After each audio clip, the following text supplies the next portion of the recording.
ಪಟ್ಟಣದ ತಹಶೀಲ್ದಾರ್ ಕಚೇರಿ ಆವರಣದಲ್ಲಿ ಕಲ್ಯಾಣ ಕರ್ನಾಟಕ ವಿಮೋಚನಾ ದಿನಾಚರಣೆಯ ಅಂಗವಾಗಿ ಸರ್ದಾರ್ ವಲ್ಲಭಭಾಯ್ ಪಟೇಲ್ ರವರ ಭಾವಚಿತ್ರಕ್ಕೆ ಪೂಜೆ ಸಲ್ಲಿಸಿ ಶಾಸಕ ಹಂಪಯ್ಯ ನಾಯಕ್ ಮಾತನಾಡಿ, ಭಾರತಕ್ಕೆ ಸ್ವತಂತ್ರ ದೊರೆತ ನಂತರವೂ ಕಲ್ಯಾಣ ಕರ್ನಾಟಕ ಭಾಗ ಹೈದರಾಬಾದ್ ನಿಜಾಮನ ಆಳ್ವಿಕೆಯಲ್ಲಿತ್ತು.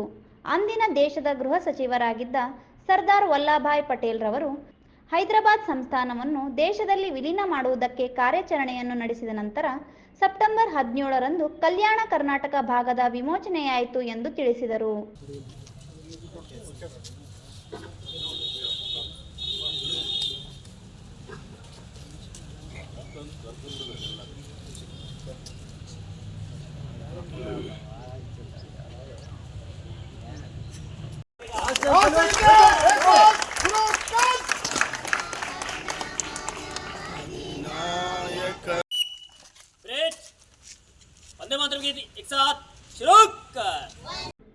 ತಹಶೀಲ್ದಾರ್ ರಾಜು ಪಿರಂಗಿ ರಾಷ್ಟ್ರ ಧ್ವಜಾರೋಹಣವನ್ನು ನೆರವೇರಿಸಿ ಕಲ್ಯಾಣ ಕರ್ನಾಟಕ ವಿಮೋಚನಾ ದಿನಾಚರಣೆಯ ಸಂದೇಶವನ್ನು ನೀಡಿದರು.